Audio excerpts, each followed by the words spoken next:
Hello everyone and welcome back. Well, it's been a little bit over a week since the Beatles 1964 US albums in mono box set was released. A box set containing 6 Beatles albums released in the US, 5 by Capitol, 1 by United Artists initially, and the Beatles story as a bonus to that box set. The albums themselves, of course, were also released separately. Today we're going to talk a little bit about that release, the box set and the individual records, a little bit also about the documentary Beatles 64, which was released a few days ago on Disney+. But mostly, I just want to focus on this. The first album released by Capitol of the Beatles in the US, and their first great successful album in the US, released in January of 1964, Meet the Beatles.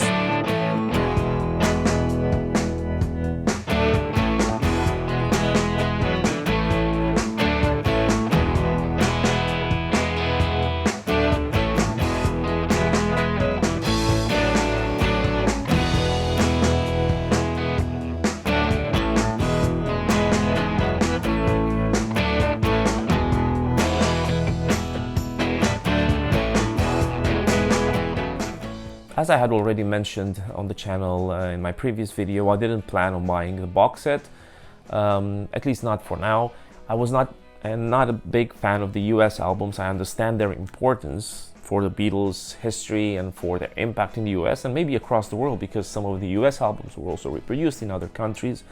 But having grown up myself with UK versions of some of the albums and having gotten to know all of their UK albums later on in life, and only gotten in touch with the US albums very late in life, or like just a few years ago, I can't help but remain linked to the UK versions of the albums. Now, because I do like to collect a lot of stuff and I wanted to have some versions of the track listings of the US albums, I did get the Beatles US albums box set. As people know, this doesn't really reproduce the sound necessarily that the Beatles had on their US albums, the sound that was modified, adjusted by Dave Dexter Jr. at Capitol. This box set on the left side of me, the Capitol albums that was released in 2004, and then its follow-up, the Volume 2 from I think 2006, did a better job of reproducing that sound on CD. Fortunately, Volume 3 never came. And now we have this vinyl release in mono of Beatles albums, well, the first 5, I think, Capitol albums, plus the United Artists released Hard Day's Night. So, again, I've never been a super big fan of the US albums variations.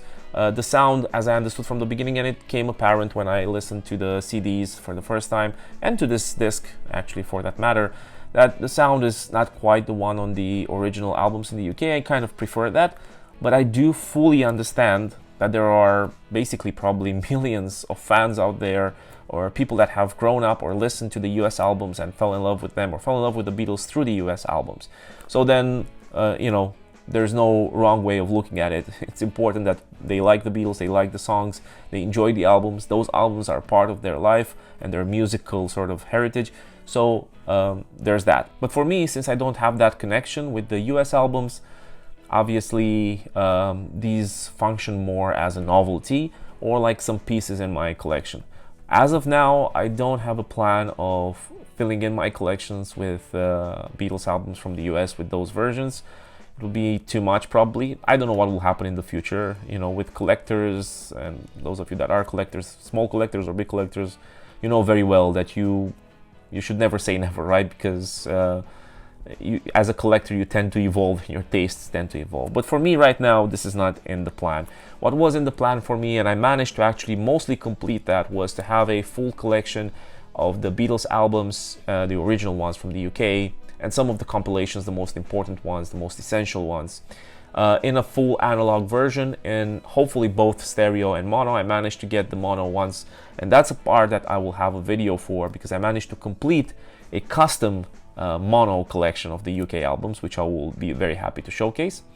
So having stereo and mono in analog, also having some more recent versions like the new mixes of 5 of the albums, but also some variations like the A Hard Day's Night white vinyl that came up a few weeks ago, and so on. So that was kind of my plan. To that I would add, discs that appeared after usually the 90s, which like Beatles Live at the BBC, the Anthology, Love, Let It Be Naked, and so on. The US albums were never and still are not part of my plan. I have something new because I received it in an American pressing from the 70s. I received it from a friend who brought it over from Costa Rica. And of course that one I will keep because it's a present and it's always something that I'll always value.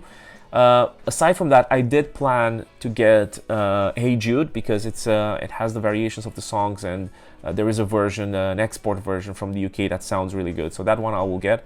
At the same time, I have this box set just to have like the copies of the albums the way that they were produced in the CD replicas with the track listing. It's quite enough for me. I will think about maybe getting. I wanted to actually get the Capitol albums, both volumes, but the second one to be found without fake stereo or fake mono, sorry, on a couple of the albums is very difficult. A couple of the albums on the volume 2 initially were released with a fold down of the stereo as being mono, and then they were re-released, but the re-releases are harder to find at decent prices, so I will see. But in vinyl, at least, I did not have any plan in buying, and still again will not have any plan in buying the albums, with the exception of this one, Meet the Beatles. And the exception comes for a few reasons. One, it was fairly cheap to order this new release in mono, which is kind of as close to the original first album that many of the US fans of the Beatles had owned and listened to. Their first released album in the US, of course, was Introducing the Beatles by VJ Records, but that was not as successful, and initially, it didn't create the waves that were created after, in December or at the end of the year of 1964, actually, the single I Want to Hold Your Hand and I Saw Her Standing There was released. That kind of broke all of the records. And then this record was released very soon after. So technically, for most US fans, this indeed is the first record of the Beatles that they listened to. It contains the first single as well. And so it is, I think, the most essential Beatles record released in the US for a couple of reasons. One is that it's actually the first one that was really successful. It came right after their explosion there. It was the one that was released before their first tour. But if you look at the documentary, and I will mention it, the Beatles 64 documentary, you will see that a lot of the fans that appear in the documentary hold this record in their hands. So that was one of the reasons. The second reason was, like I said, it was fairly cheap, and I got it in blue vinyl. So it's a nice variation to have. So I think it's a good idea for maybe any fan, even if they are focused on the UK albums and they don't plan like me to get the US albums catalog, to at least get Meet the Beatles, because they will get to at least understand a little bit how the impact of the Beatles was at the beginning of their fame in the US. Now, one more thing which I mentioned also, I think in my last video, about the box set, and one of the other reasons which I didn't get the box set. Even if I wanted to get these albums in mono, like all 6 of them, of course, except the Beatles Story, which is not really an album, but is the bonus of the box set. It is more advantageous financially to just get the albums if you want, because the box set was, not double, I think 30-40% more expensive for just that Beatles Story and the box. Most people, I think, would agree it's not really worth it. Of course, if you're a collector and a completionist especially, you'll want to get everything, right? But that not being the case for a lot of collectors, we are not necessarily completionists.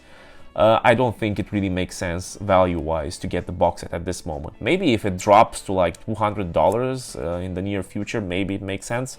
For me, I think probably not even then. We'll see. But yeah, I think right now it's really not worth it. Now, about Meet the Beatles, released again early in 1964. I have to admit that this album is one of the great successes of Capitol, and it's not it's no wonder that it was successful as an album as well, because although I prefer the UK catalog of albums completely, hands down, I have to admit that when comparing this with with the Beatles, which was the album that is kind of parallel of this one in the UK, it is obvious to me that Meet the Beatles is the better album in terms of track listing. It's a stronger album in that sense. It may not sound as good as the UK versions, or sound, the same as the original UK versions, this album and the singles separately, or songs that are included on Meet the Beatles, but definitely the track listing is better, arguably, than With the Beatles was. Now, I'm showcasing this. I'm just gonna take the cover out of this. I'm showcasing the With the Beatles just to compare between the two a little bit, the covers. This is of course the stereo from 2009. I do have an analog stereo from the BC13 collection from the 1980s, and I have a mono version, the 2014 mono version of this as well, which we will look when we will look at the mono collection. But I just wanted to compare, and so it's clear what Dave Dexter Jr. Capitol did for the US market to kind of release this and to make it successful. They, aside from changing a little bit the photograph, people know about it. I think it's very visible that there's this blue tint of the picture here on Meet the Beatles as compared to With the Beatles. This is much, a simpler look, very basic look, black and white. But then they also added, the color text. The Beatles was more, I think, reddish on some iterations of the album. Here is like very faded, but with the blue and the red, they wanted to appeal to the US market, and they knew very well the US market. And this is like it's more of a 60s look of a pop record than With the Beatles actually was, which I think makes sense. Commercially, they knew what they wanted to do and they achieved it.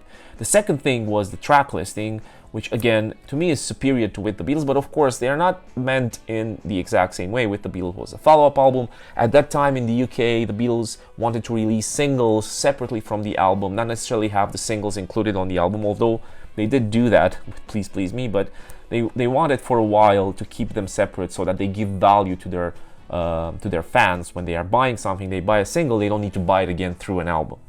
No such worries in the US, and this album was again a smash hit. It stayed on #1 for a lot of weeks, only to be replaced by the second album released by Capitol of the Beatles. So that says a lot. Going through the track listing, side 1 is a smasher. Even today, I Want to Hold Your Hand, I Saw Her Standing There, This Boy, It Won't Be Long, All I've Got to Do, and All My Lovin'. All of these are excellent songs. They sound excellent. So the grouping of these on side 1, this is maybe one of the strongest first sides of an album ever still. Side 2 is taking songs from With the Beatles. So we have Don't Bother Me, Little Child, Till There Was You, Hold Me Tight, I Want to Be Your Man, and Not a Second Time. Whether they chose the best ones or not, they clearly left out the covers. There are a couple of covers on With the Beatles that I actually do like. They left it out. It was a smart decision. So all original songs except Till There Was You was a great decision. I think in terms of track listing, this was a great decision for the success of the album and the band in the US. Whereas Dave Dexter Jr. and Capitol pushed the Beatles away initially, when they actually accepted them, they did the adjustments that actually propelled them in the stratosphere for the US market. Now, let's just take a look at the album. I kept as you see, the outer wrap. I had to unseal it and listen to it a little bit. It still has the hype sticker here, The Beatles Are Coming, replica of the original mono US album release, analog cut from the original master tapes on 180-gram audiophile color vinyl, includes an insert featuring in-depth essay of the history of the album. You can actually see it, I hope. The cover is reproduced nicely. Like I said, I think it's a little bit faded in the colors, the color scheme in the top. I don't have an original one to compare, so I just have to think that maybe they were a little bit more vibrant in the original one, but otherwise a nice reproduction, I think. Here is the back. Like I said, I kept it in the outer sleeve for now, in the outer wrap actually, and I put an additional sleeve on top. Now let's take a look at the contents. Most of you probably already have seen them if you haven't bought them, because people online already have posted quite a few videos of this. I didn't have a chance. I only received it this week, actually, at the beginning of the week. My turntable is being reconditioned, the original one that I have, the Technics SL6, and I have now another Technics, more basic one, that I'm listening to records to, but it sounds really good because it has a new cartridge and a new needle as well. And I have a Pioneer turntable as well as a placeholder to be able to listen to records. But what I'm saying is I didn't have a chance initially. I didn't receive it in time, so I didn't receive it exactly when it was released. And at the same time, I hadn't have a chance to listen to it when I immediately received it because my turntable was away. I did have a chance in the meantime. So the record, I put it in this MoFi sleeve. I'll take it out. I find that these are better with static than the normal poly sleeves. This came with a poly sleeve. I will show it. Now, there were reports that some of these records, the blue records, were released with the matte blue. Mine has a sort of a marbly quality to it. I'm not sure if you can actually see it. Just going to try to move it around. If not, I'll try to maybe take some B-roll of it and show it to you. But it's marbly, and I like that even better. I'm actually happier that I got this version. The vinyl was indeed silent and it sounds good. I will talk about the sound in a few moments. The capital rainbow label reproduced, and you know, it's a beautiful record from that perspective. I think for me this was a good purchase. This was the inner sleeve, the poly inner sleeve that was with the record. The leaflet containing the this essay on the album, with a few more details on the mastering notes on the back, and this reproduction of the master tape box, which actually contains a date here. You can see it a couple of times. Is the 19th of December 1963, and presumably what this was compiled.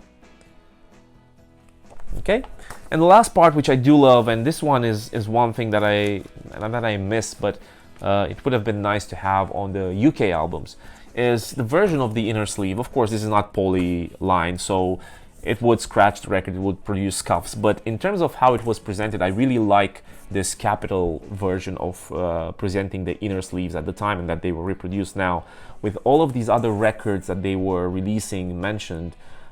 This would have been really exciting, I think, for music collectors, or I just think music buyers at the time, to go through this and read through this.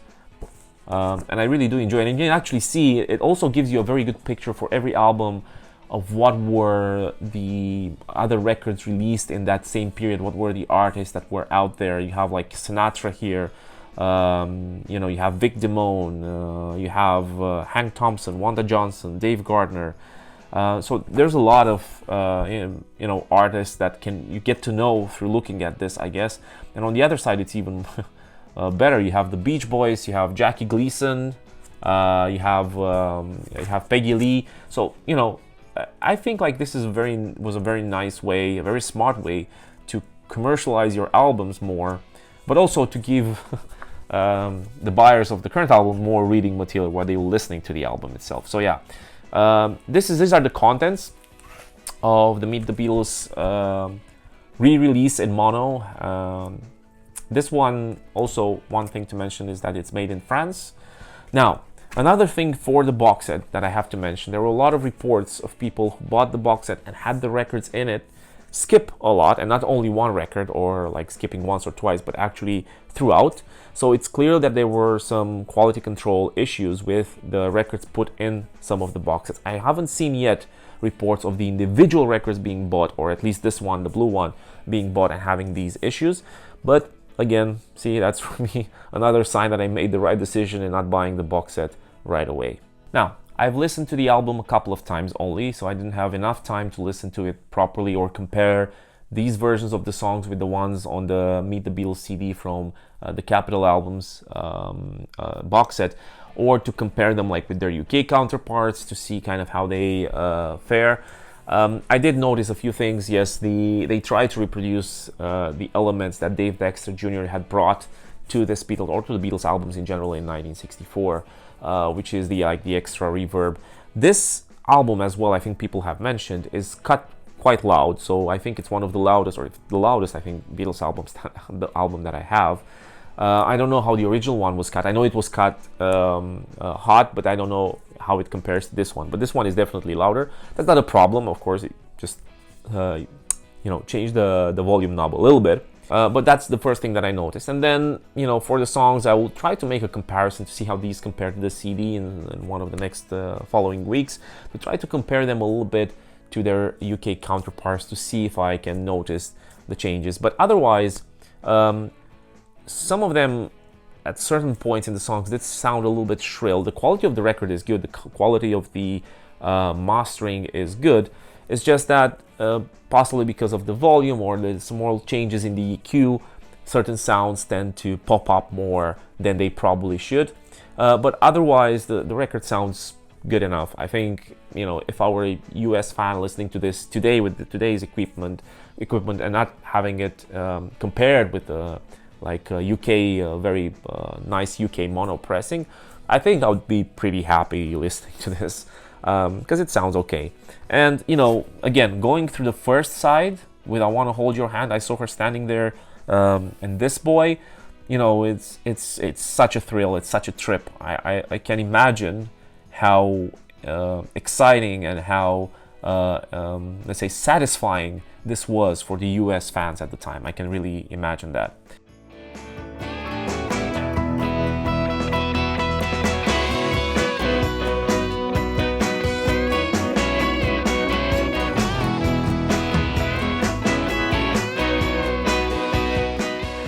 And because I mentioned the US fans, I have had a chance to take a look at the Beatles 64 documentary that was released on Disney a couple of days ago.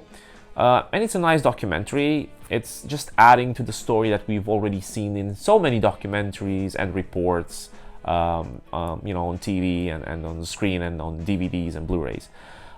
It kind of comes as an additional piece to the Hollywood Bowl documentary that was made by Ron Howard years ago, and many other documentaries as well. I don't think it adds a lot to the history of their first trip in the US. It does add a couple of things that were interesting and nice to me. One is a bit of extra context. That context with the death of Kennedy in the US and the fact that the Beatles came a little bit later and kind of revitalized the youth and the feeling of the country. That was presented before. It's presented a little bit more extensively now.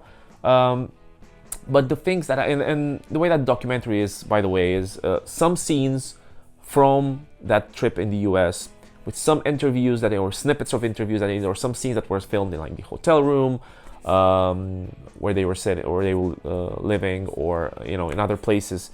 Then those scenes are not like the majority of the movie. They are just a few of them. Some of them you've at least partially seen before. Some of them you might have not seen to this detail. The good part about the whole documentary is the sound and the quality of the image. They really clearly restored the image and the sound very well, and the technology today will help, I think, more and more filmmakers, documentary makers, and of course the music producers to actually put out Beatles records and Beatles material with better quality based on the original recordings than they were before, like in the 70s, 80s, 90s, and so on. But aside from that, so going back to the documentary, some scenes are the ones with the Beatles there. There are some interviews that they give back home to UK journalists from the BBC or otherwise that are intertwined with some of the scenes because they are expressing their impressions of their trip in the US back home for the UK audience. There's a lot of interviews, like talking heads as they are called, a lot of interviews with people. Some of them are the Beatles themselves. We have Paul McCartney and Ringo Starr mostly from today, so from the current day, but also I think there's some Paul McCartney quotes from back when they did Anthology. There's recordings of George Harrison from, I think, the Anthology interview sessions, and some with John Lennon from the 70s. They are also intertwined.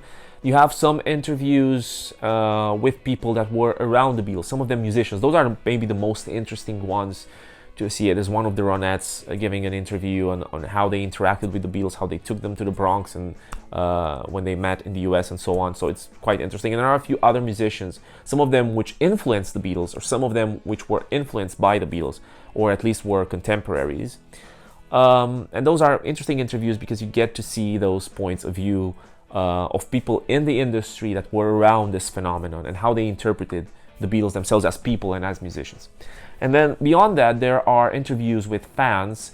There are a couple of them that were fans at the time that are obviously still alive today. But they are not only that they are alive, because there are many Beatles fans from that time which are alive today, but they are presenting their story from their impressions back then and how it has influenced their lives until now and how they feel now about the Beatles, which for me is interesting. A lot of people maybe did not appreciate that part, but I did, because I mentioned in some of my previous videos, there are, for a lot of fans, there are very strong emotional connections to this music. And so, and that emotional connections that drive you and kind of get to influence your life in certain ways. So for me, it's important to actually see that point of view as well, because I think that's the point of view that we usually just have amongst ourselves on internet groups and fan clubs and such. But it's very good and interesting to see it, and especially now after 60 years have passed, to see it on the screen as well. So that's interesting. The other parts that are filmed in the 60s, some of the sections are sections with fans like screaming, and fans that were filmed outside of the hotels where they were, or the venues where they were playing, and their reactions. Some of them are nice to see. There are still things that you've seen before in a sense, right?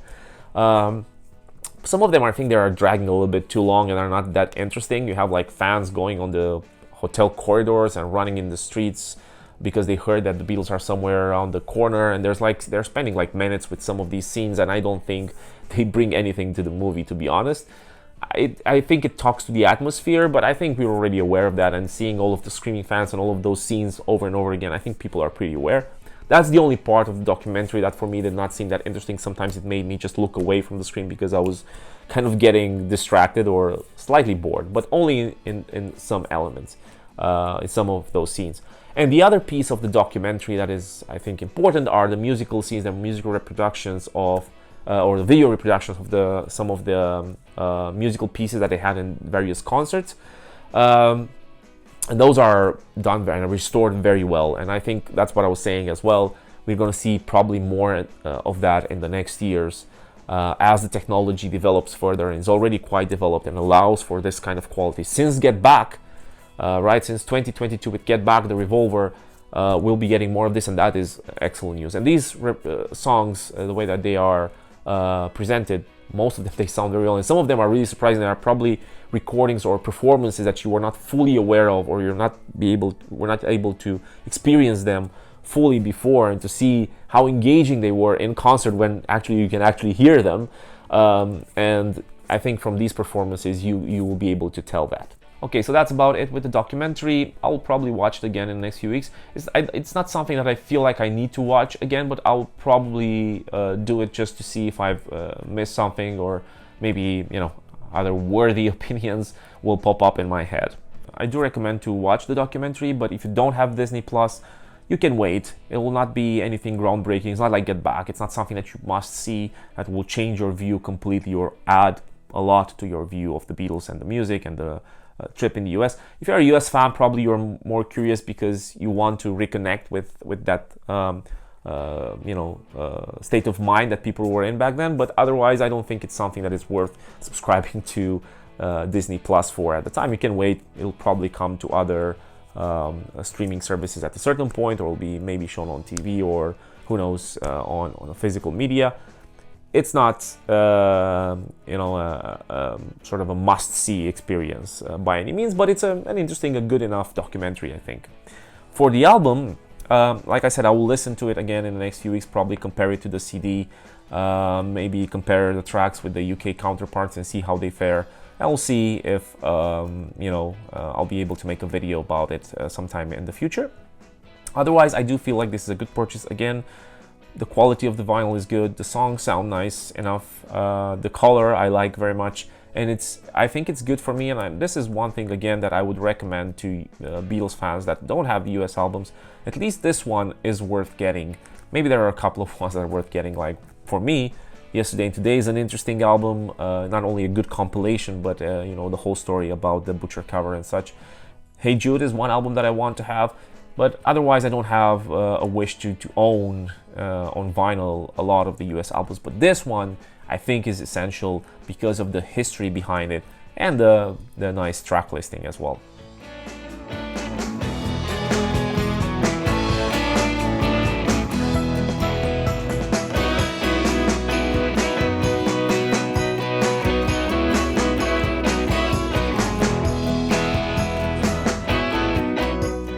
So that was about it for today. Thank you for joining me. Thanks again to all of the people who have watched the last videos and subscribed. The subscriber number on the channel went over 500. I know for a lot of YouTubers this is small peanuts, but for me it's important, it's significant. And I want to thank all of the people who thought that the content was good enough that was worth subscribing. I really appreciate it, and it really touches me when I see people reacting to the videos positively. Otherwise, please let me know in the comments if you've already bought the albums or the box set, or you plan to buy them. And if you have them, if you've had a chance to listen to them, and you can compare them to maybe existing pieces of your collection that are original pressings or earlier pressing of these albums. How do these new ones fare in comparison? Aside from this, especially for people watching from the US, I know this was the Thanksgiving period, so happy Thanksgiving to you guys with some delay. Thank you all very much for watching, and I hope I'll see you next time.